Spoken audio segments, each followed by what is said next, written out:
ستارے زمین پہ دھڑام دھڑام کر کے گریں گے. وَإِذَا الْأَرْضُ مُدَّتْ زمین بوریے کی طرح سے لپیٹ دی جائے گی. وَإِذَا الْجِبَالُ سُيِّرَتْ یہ بڑے بڑے پہاڑ ہوا میں کپاس کی طرح اڑتے پھریں گے.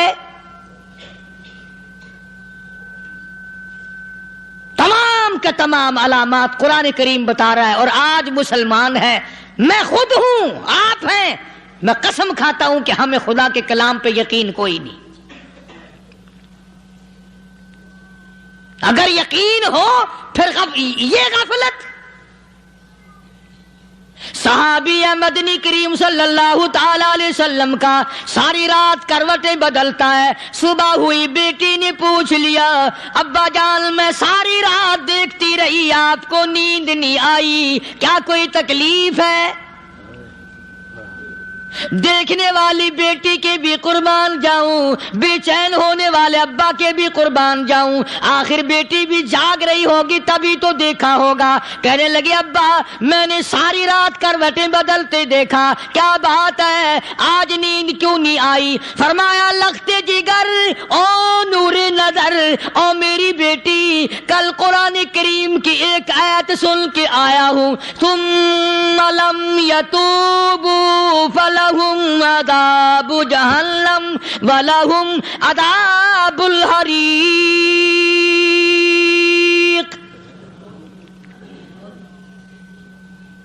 او میری بیٹی جس نے قرآن کریم کے ذریعے جہنم کی خبر سن لی ہو، جہنم کے انگاروں کی خبر سنی ہو، جس نے جہنم کی تباہ کاریاں سن لی ہو، او میری بیٹی نیند کیسے آئے؟ کیسے نیند آئے؟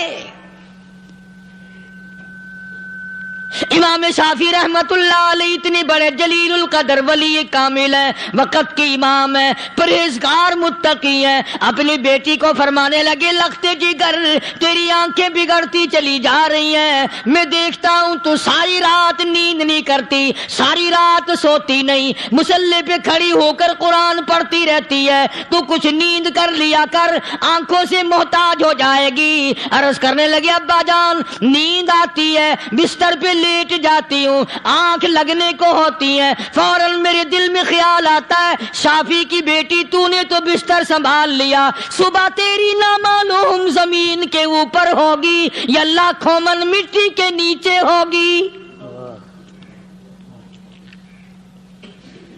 پھر میری نیند اکھڑ جاتی ہے، پھر کھڑی ہو کر خدا کا قرآن پڑھتی ہوں.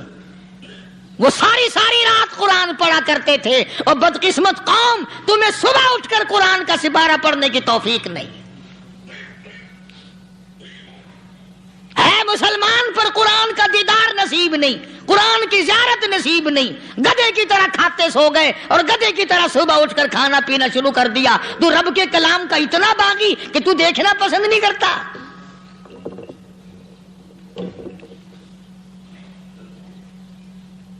اور دنیا کی چیز اگر گھر میں نہ ہو، ٹھنڈے ٹھنڈے سانس مارتے ہیں عورتیں بھی، ہاں جی اپنی زمین کوئی نہیں نا، اپنی ہاں جی مکان اچھا اپنے پاس کوئی نہیں، فلاں چیز اپنے پاس کوئی نہیں. کبھی کسی نے ٹھنڈا سانس مارا کہ ہم 10 آدمی ہیں گھر کے، ایک آدمی بھی قرآن پڑھنے والا نہیں، ہم سارے کے سارے پتہ نہیں کیسے اکٹھے ہو رہے ہیں. اگر دل میں عظمت ہو، ڈاکٹر ہو، افسر ہو، وزیر ہو، آخر ہے تو انسان، ہے مسلمان، ہے مدنی کریم صلی اللہ علیہ وسلم کا امتی، پھر قرآن سے اتنا دور کیوں ہے؟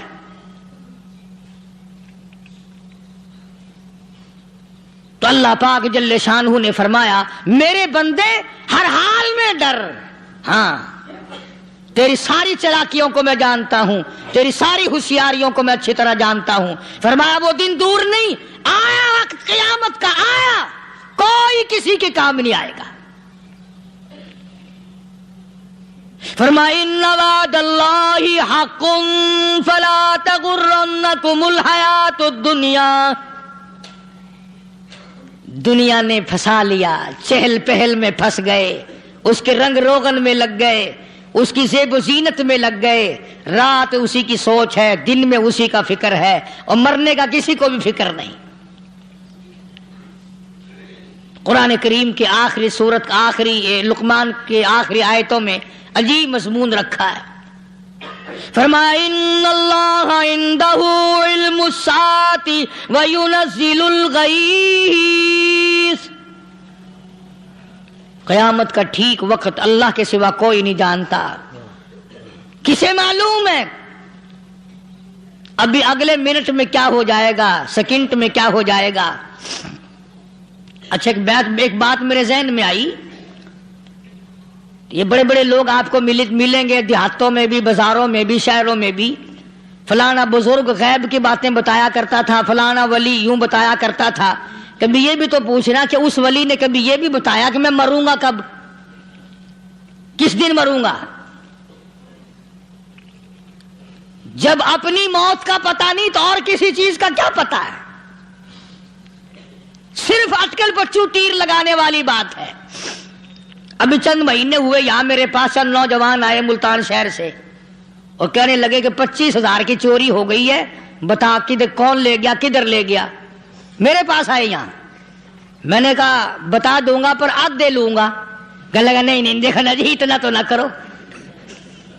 اور میں نے کہا وہ سارے ہی چلے گئے یار، یقین کرو میں یہاں چارپائی میں بیٹھا ہوں دروازے کے باہر، عصر کے بعد پوری پارٹی آئی اسی شہر کی کہ 25,000 روپیہ گم ہو گیا ہے، بتا کدھر گیا ہے۔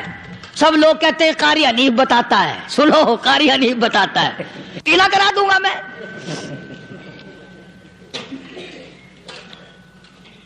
جتنا میں نے انکار کیا میرے سر ہوتے چلے گئے۔ اخیر میں نے بکواس کر دی، میں نے کہا اچھا بتاؤں گا پھر آدھے لوں گا۔ کہنے لگے نہیں تماشا دیکھا، یعنی اندازہ لگاؤ کہ ہم شہر سے سن کر آئے ہیں کہ قاری حنیف چوریاں بتاتا ہے۔ اللہ غنی، کس کو معلوم ہے کہ ابھی کیا ہو جائے گا؟ اللہ پاک نے کسی کو نہیں بتایا۔ فرمایا ان اللہ عندہ علم الساعۃ وینزل الغیث،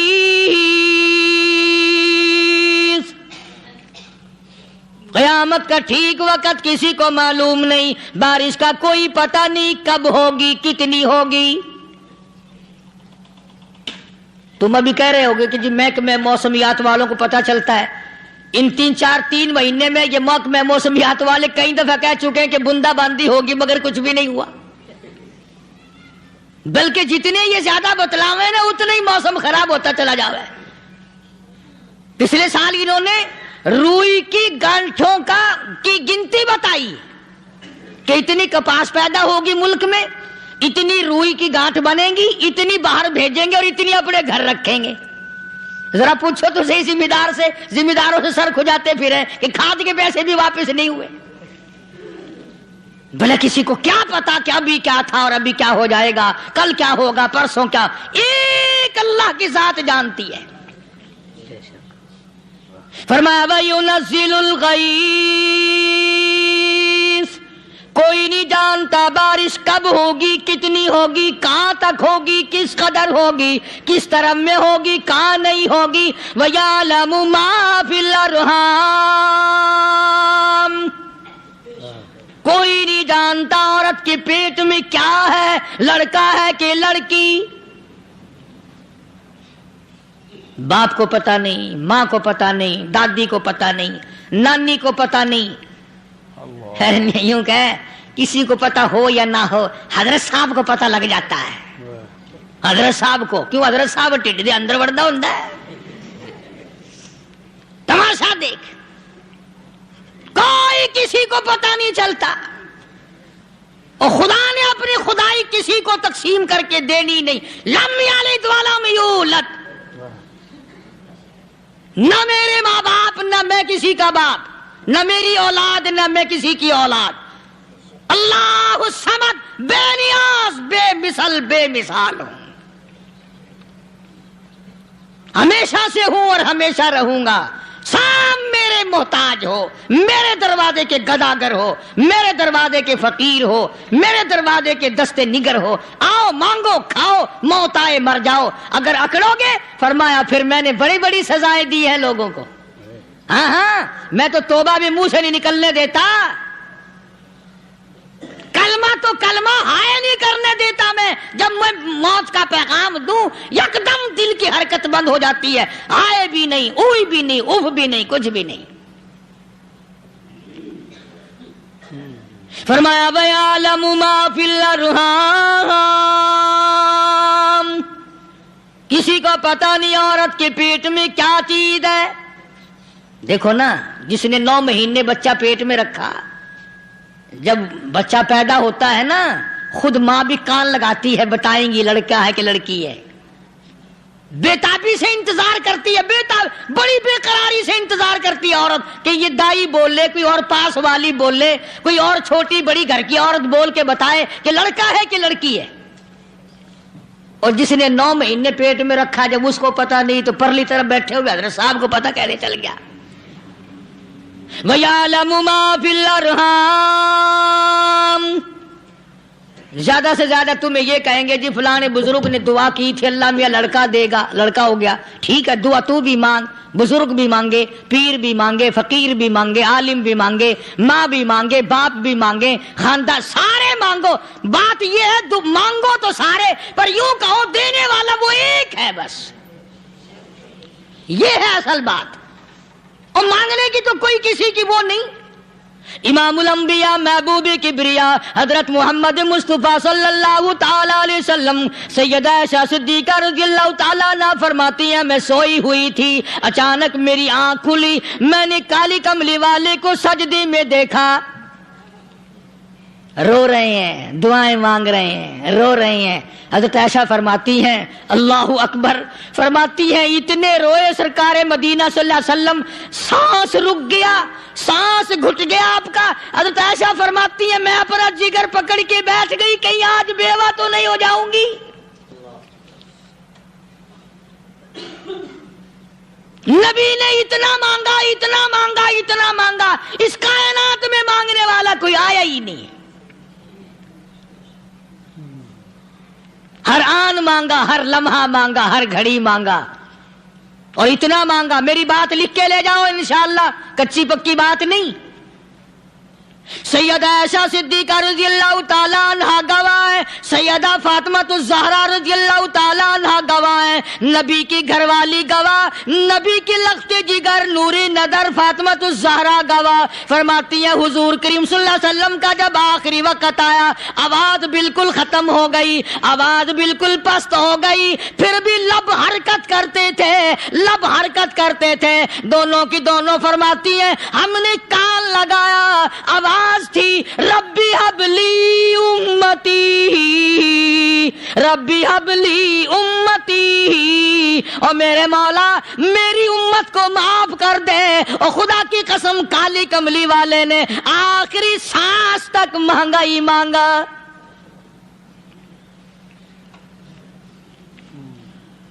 چاہے تیرے لیے مانگا، امت کے لیے مانگا، مگر ہر وقت مانگا۔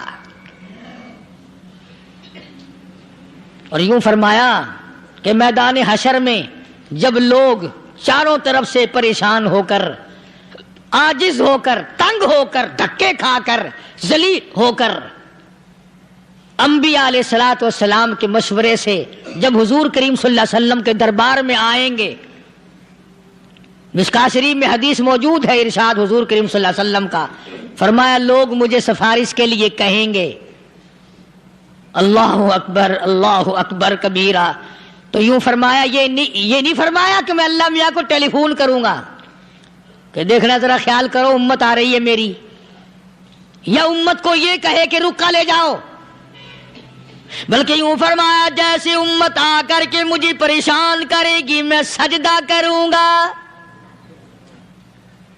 میں سجدہ کروں گا، اس وقت بھی سر میرا در تیرا، جھولی میری عطا تیری۔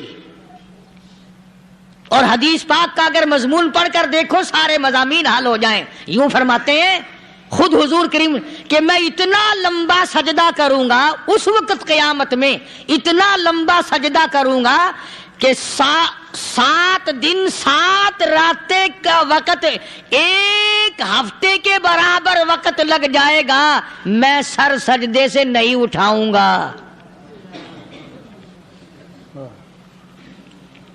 اتنا لمبا سجدہ کروں گا کہ 1 ہفتے کی مقدار وقت لگ جائے گا۔ یہ مقدار کیوں فرمایا؟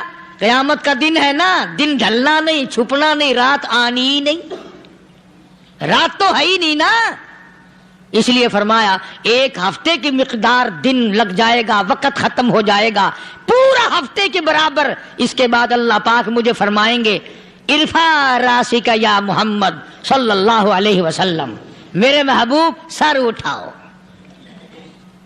سل مانگو توتا دوں گا، مانگو دیا جائے گا، سوف یعطیک ربک فترضی، تیرا رب تجھے راضی کر دے گا۔ صحابہ کرام رضوان اللہ تعالی علیہ مجمعین نے عرض کر دیا یا رسول اللہ صلی اللہ علیہ وسلم آپ کس وقت راضی ہوں گے؟ کتنے لوگ جنت میں چلے جائیں گے، دوزخ میں چلے جائیں گے، آپ کس وقت راضی ہوں گے؟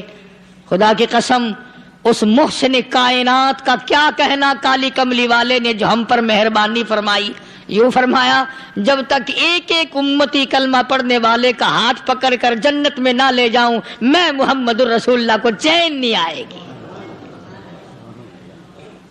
ایک کو لے جاؤں گا اور چین نہیں آئے گا مجھے اس وقت بھی۔ تو عرض یہ کر رہا تھا کہ قرآن کریم نے اور تمام چیزوں میں عقیدے کا سدھار کہ عقیدہ بناؤ، یہ جو عقیدہ ہے نا اس کی حیثیت ایسی ہے جیسے پہلی اینٹ عمارت کی، اگر اینٹ ٹیڑھی ہو گئی تو ساری عمارت ٹیڑھی ہو جائے گی، اگر عقیدہ صحیح نہیں تو سارے اعمال ٹیڑھے ہو جائیں گے، اور اگر عقیدہ صحیح ہے تو اعمال بھی اور تمام افعال بھی اخلاق بھی تمام کی بنیاد جو ہے وہ صحیح رہے گی اور اچھی توفیق ہوگی۔ یہ عربی کلمہ ہے، آپ اور میں اگر کلمے کا معنی سمجھ لیں پھر بھی بات بنتی ہے، یہی تو معنی لا الہ الا اللہ، کوئی نہیں بگڑی بنانے والا، کوئی نہیں حاجت روا، کوئی نہیں مشکل کشا، کوئی نہیں تیرا ہاتھ پکڑنے والا، کوئی نہیں مجھے اور آپ کو اولاد دینے والا، کوئی نہیں بیوی بچے دینے والا، کوئی نہیں یہ ہر روز روٹی کھلانے پانی پلانے والا اس کے سوا کوئی نہیں، الا اللہ، ایک اللہ کی ذات ہے۔ اور فرمایا کہ یہ بتایا کس نے کہ یہ سب کچھ کرنے والا کون ہے؟ محمد الرسول اللہ صلی اللہ علیہ وسلم، کہ ہمارے آقا اور مولا حضرت محمد الرسول اللہ صلی اللہ علیہ وسلم نے بتایا۔ تو قرآن کریم کی ان آیتوں نے وضاحت کر دی وما تدری نفس ماذا تکسب غدا، کسی کو پتہ نہیں کل کیا ہو جائے گا، صبح کو کیا ہو جائے گا، شام کو کیا ہو جائے گا۔ وما تدری نفس بأي أرض تموت، کوئی نہیں جانتا موت کس جگہ پہ آئے گی۔ کسے معلوم ہے کہ میری قبر کہاں بنے گی؟ کوئی نہیں جانتا میرے اس بدن کو جانور کھا جائیں گے، کسی کو علم نہیں ہے کہ قبر کا گڑھا ملے گا کہ نہ ملے گا، کفن ملے گا کہ نہ ملے گا، نماز جنازہ نصیب ہوگی کہ نہ ہوگی، غسل نصیب ہوگا کہ نہ ہوگا، کوئی نہیں جانتا۔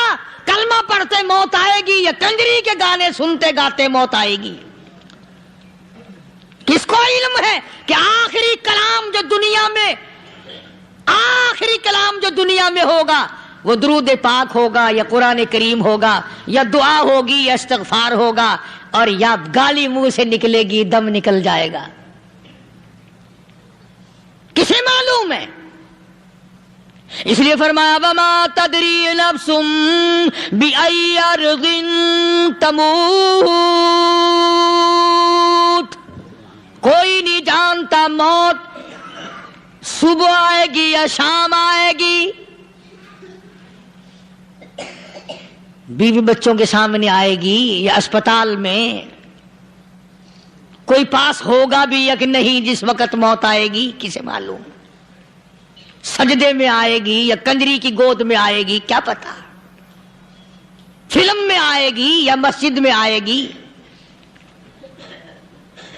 پچھلے دنوں ایک جگہ ایک آدمی نے صبح کی اذان دی، بڑی اچھی اذان دیا کرتا تھا، اللہ کا نام بلند کیا، زمین پہ بیٹھا اور ختم۔ فجر کی اذان دی، جو سنے انہوں نے کہا یار ابھی تو اذان دی تھی، بس اللہ کی طرف لوگوں کو بلایا اور خود دنیا سے رخصت ہو گیا۔ ہاں کسی کی موت یوں بھی آیا کرتی ہے، کسی کی سجدے میں آ جاتی ہے، کسی کی مراقبے میں آ جاتی ہے۔ اللہ اکبر۔ کسی کی نماز میں آئے، اللہ کی طرف دھیان لگے ایسا لگے کہ لگی جائے وہ چلا ہی جائے۔ ہمارے استاد محترم مولانا عبد الخالق صاحب رحمۃ اللہ علیہ یا کبیر والے میں تھے، بہت بڑے عالم، جید عالم، سمندر تھے علم کے۔ بس صبح کی نماز کے بعد مراقبے میں بیٹھے، اللہ اللہ کر رہے ہیں، بس جیسے اتحیات میں بیٹھتے ہیں نا اسی طریقے سے بیٹھے تھے۔ دن چڑھ گیا، بھتیجے نے آ کر کے کہا حضرت ناشتہ تیار ہے، جواب کوئی نہیں۔ پھر کچھ دیر کے بعد آیا کہ حضرت ناشتہ تیار ہے، جواب کوئی نہیں۔ اور دن چڑھ گیا، ہاتھ لگا کے دیکھا کہ حضرت تو پہنچ گئے اللہ کے یہاں۔ کس حالت میں؟ ایسی اللہ اللہ اللہ سے لو لگائی کہ اللہ ہی کے یہاں چلے گئے۔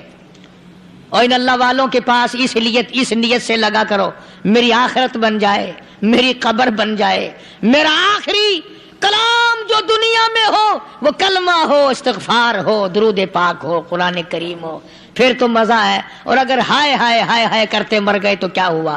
فرمایا ان اللہ علیم خبیر،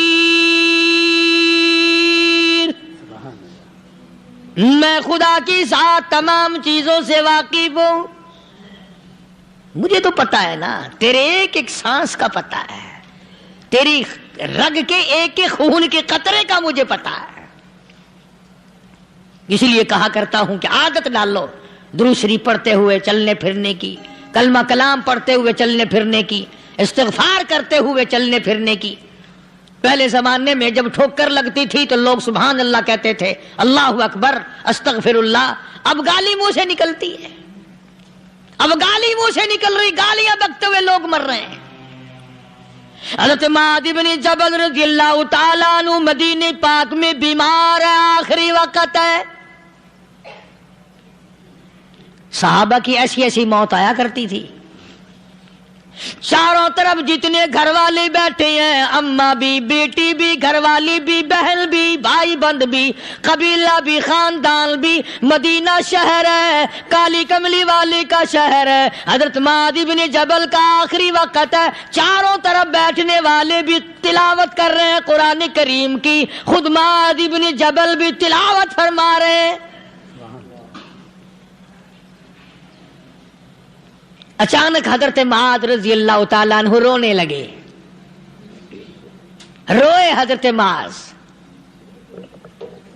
یہ وہ جوان ہے جس کو رخصت فرمانے کے لیے یمن کا گورنر بنا کر کے بھیجا حضور صلی اللہ علیہ وسلم نے۔ حضور صلی اللہ علیہ وسلم اس کو روانہ فرمانے کے لیے کئی میل پیدل تشریف لے گئے۔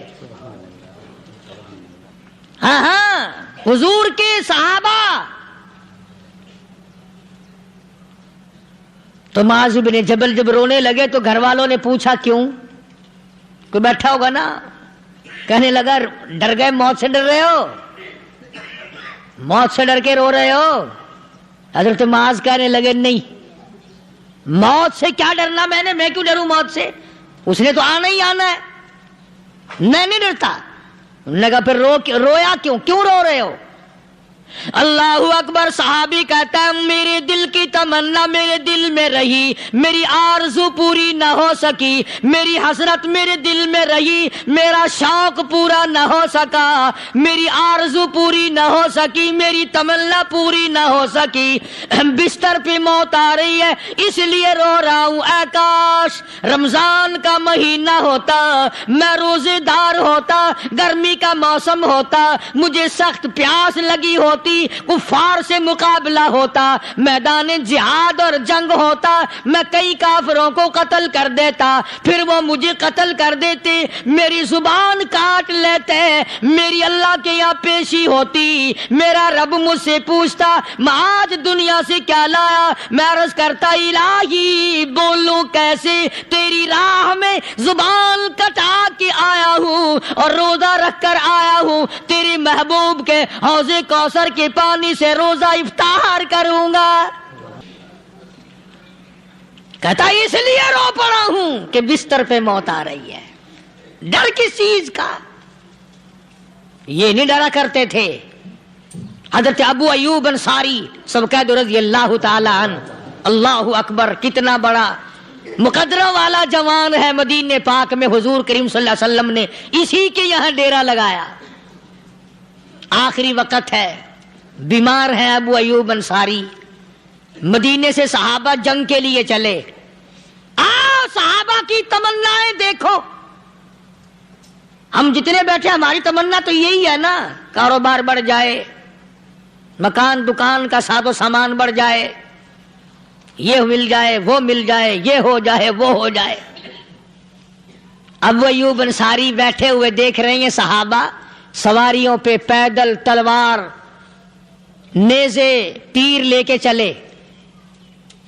ابو ایوب انصاری کہنے لگے کہاں چلے ہو؟ کہ جہاد فی سبیل اللہ کے لیے۔ کہنے لگا مجھے بھی لے چلو۔ سمجھ رہے ہیں آپ سارے؟ فرمایا مجھے ساتھ لے چلو۔ کمال ہے، بیمار آدمی اور جنگ میں بیمار کا کیا کام ہے، کیا کرو گے؟ نگا مہربانی کرو، احسان کرو مجھ پر، مجھے ساتھ لے کے چلو۔ خدا کے بندے بیمار ہے، کرے گا کیا میدان جہاد میں؟ کہنے لگا تم تو بیمار کی بات کر رہے ہو، مجھے ساتھ لے چلو اونٹ پہ ڈال کر۔ توجہ کرنا ذرا، آخری بات میرے یاد آئی ہے، بتانے لگا ہوں۔ ابو ایوب انصاری حضور کا میزبان مدینے والا کہتا ہے میں بیمار ہوں، مجھے اونٹ پہ ڈال کے لے چلو، اور اگر میری راستے میں موت آ جائے پھر بھی میری لاش کو ساتھ لے جانا۔ جہاں کفر اور اسلام کا جنگ ہوگا، مقابلہ ہوگا، اس میدان میں میری لاش کو پھینک دینا۔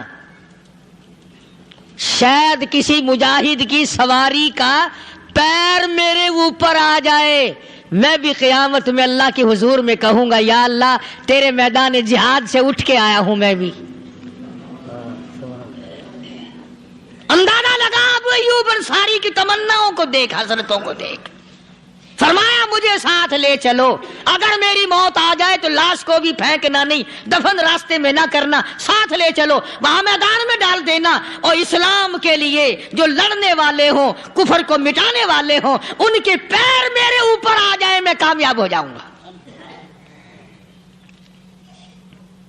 ایک تم ہو جو مسجد میں جھاڑو دینے سے بھی آر کرتے ہو، صف بچھانے میں بھی تمہیں شرم آتی ہے، صف اکٹھا کرنے میں بھی تمہیں شرم آتی ہے، ادھر ادھر کوئی چیز کرنے میں تمہیں کیا معلوم ہے جس وقت قیامت کے دن ان شاہی درباروں کے خادموں کو انعام ملے گا نا، پھر ٹکرے مارو گے، او ہو لو بھائی کمال ہو گیا، ہم تو یوں ہی رہ گئے۔ تو آج توفیق نہیں رہی، اللہ سے مانگ، سوتے بھی مانگ، جاگتے بھی مانگ، ہر وقت مانگ، وہی تیری میری جھولی بھرے گا، اسی کی عطا اور بندہ نوازی سے ہم سب کا کام چلے گا۔ فرمایا ان اللہ علیم خبیر، میں تمہاری ضروریات کو بھی جانتا ہوں، ہر چیز کا مجھے پتا ہے۔ اللہ مجھے اور آپ کو عمل کی توفیق عطا فرمائے۔ اللہ پاک اپنے فضل و کرم سے ہم سب کو اپنے بندے بنا لے، عقائد اور اعمال کی درستی فرما دے، مرتے وقت ایمان کی دولت عطا فرمائے۔ وآخر دعوانا الحمدللہ رب العالمین۔ دوستو، امید کرتا ہوں کہ آپ حضرات نے اس بیان کو پورا سنا ہوگا۔ بیان کیسا لگا کمنٹ میں ضرور بتانا، اور اپنے دوستوں اور رشتہ داروں کو شیئر ضرور کرنا۔ اللہ تعالی ہم سب کو اس بیان پر عمل کرنے کی توفیق عطا فرمائے۔ تو دوستو پھر ملتے ہیں اگلی ویڈیو میں، جب تک اپنا خیال رکھیے، ہمیں دعاؤں میں یاد رکھیے۔ السلام علیکم ورحمۃ اللہ وبرکاتہ۔